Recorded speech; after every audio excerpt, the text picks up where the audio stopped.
And I didn't know what I should be talking on, and then I said, why didn't I talk on the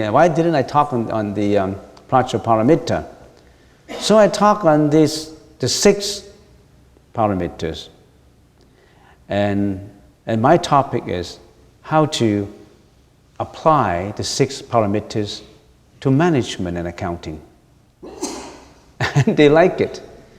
You can apply the 6 paramitas to daily life, to management, to your family, to your work site, to your job. How? Say, for example, the 6, it's just a diversion from my talk. I just want to tell you the practicality of Buddhism. Just for 10 minutes. Say 6 paramitas. The first one is giving. The giving in the Sanskrit language is dana, D-A-N-N-A, the practice of giving. The practice of giving is extremely important in a society. I remember there's a politician who said, the most important is not to think of the country, what you receive from the country, is what you give to the country. If everybody is just want to receive, they don't want to give, this wouldn't be a warm and welcoming society to live in. This would be a society of selfishness, because you just want to receive, you don't want to give. So to practice generosity is to give out. You give out your efforts, you give out your warmth, your love, your compassion, your help, your assistance. You have to give. The practice of giving there's profundity in the practice of giving. It's generosity, charity. The last time when I was talking on how to apply giving to management, I said, if a company is extremely egoistic and not think about returning to the society what they have got, this is not a good company. The morality of a company, the integrity of a company, the righteousness of a company is in its mission. Its mission is not just to give employment. It's not just to give a service or product to the society. It's in rendering its product and service with compassion, with generosity. So a company is always a thing of giving back, not just getting. The same applies to a family. If every member of a family only thinks about getting, receiving from dad, receiving from mom, from grandma, from granddad, it's a selfish family. So in a family, we all should be teaching kids to give, to render, to help. So you see the importance of giving? Generosity is the most important. And it's the easiest to practice. It reduces your ego. It helps to eliminate your egoistic feeling of just bettering yourself. So without getting into too much detail, because I said only 10 minutes, and I've gone about 5 minutes already. So, generosity. And the next is ethics, the practice of morality. Imagine, without morality, what would this society become? Without morality, what would this family become? This company, this organization. So morality is ethics. From perspective of management, applying ethics, this ethic is the rules and regulations of the company. If a company does not have rules and regulations, no ethics, no work morale, this is not going to be a profitable company. So ethics, morale, the working morale, rules and regulations, extremely important. That's what I mean by ethics. Next, patience, the practice of endurance. In life, there's always ups and downs. In a company, there's always ups and downs. Sometimes it's profitable, sometimes it's not profitable. Sometimes you're going through storms, you're going through difficult period. but you've got to endure it. You must learn how to tolerate it. You must learn how to endure in difficult times. You perceive the good times, and in difficult times, you accumulate your strength and improve for the better. In your life, don't you have ups and downs? When you are down, how do you handle yourself? How do you handle your life when you are extremely down, when you're depressed? Do you just depress as if you've gone down and you never get up again? No more hope? Only anxiety, only fear, only disappointment? You got to know how to endure difficult times. You're not always in a rosy garden. There's always storms, snowstorms, rain. You're just like a ship in a stormy weather. You're going through. And the time will come when the storm is less violent. You've got to go through all this. So patience is a very important concept. The practice of tolerance and endurance. Don't you think that endurance and tolerance is extremely important in life?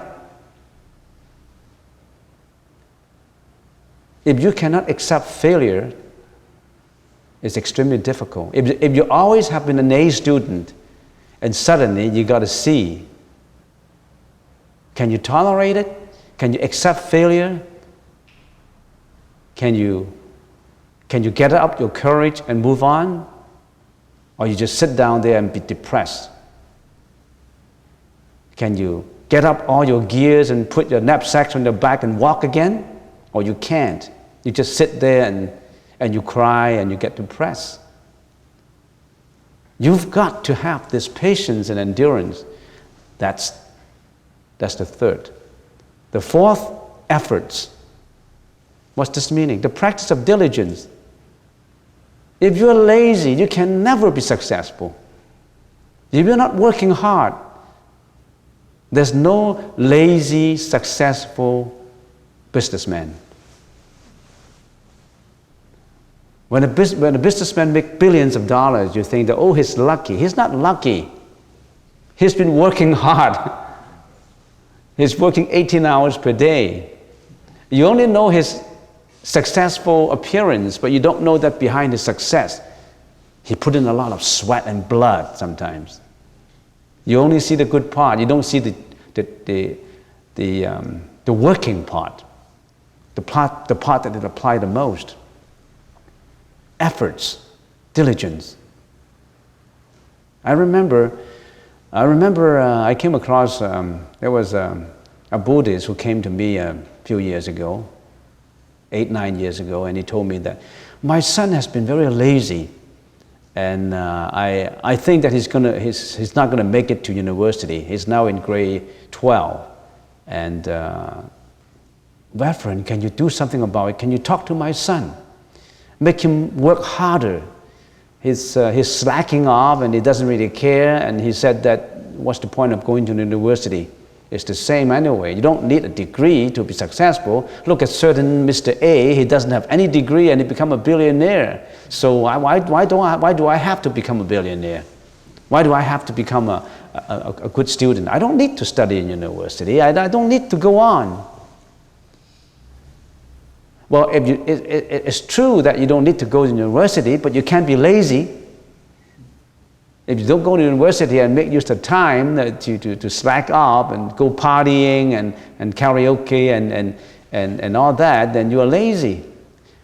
So I talked to his son, and a very intelligent youngster. He's just lazy. And later, after a long talk, I found out that the main reason, and he told me one sentence that struck the bell in me. He said, look, my mom always tells me to work hard, but he sleeps until noon. She sleeps until noon and I make my own lunch. And how can she tell me to work hard? Well, she's so lazy. My mom's so lazy. So you got to give a good example to your children. efforts, practice of diligence. So I convey this information to the dad. And of course, I have to be technical because I don't want to see a divorce. So it works out that the son I think he graduated already from Western Ontario. He made it to university.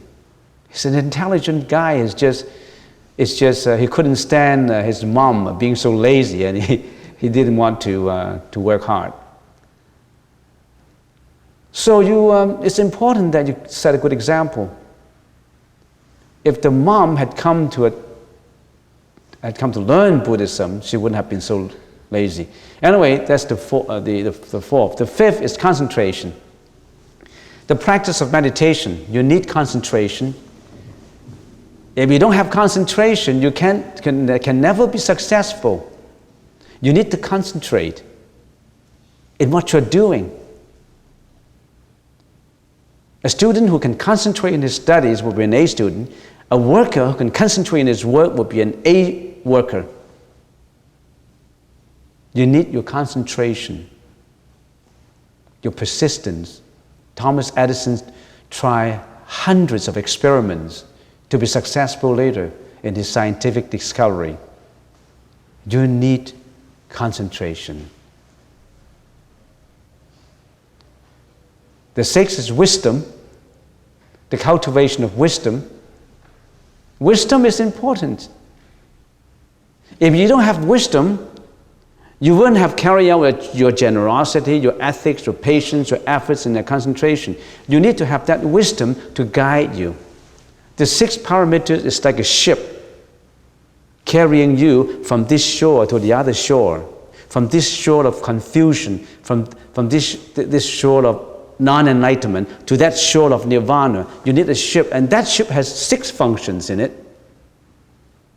That's the 6 parameters. That ship that carry from you, from this shore of reincarnation to that shore of enlightenment going through the sea, that ship needs 6 functions to work properly. Generosity, ethics, patience, efforts, concentration. And finally, the wisdom. And that wisdom is the captain of the ship. If there's no captain, how can you guide the ship to go along? You've got to have wisdom.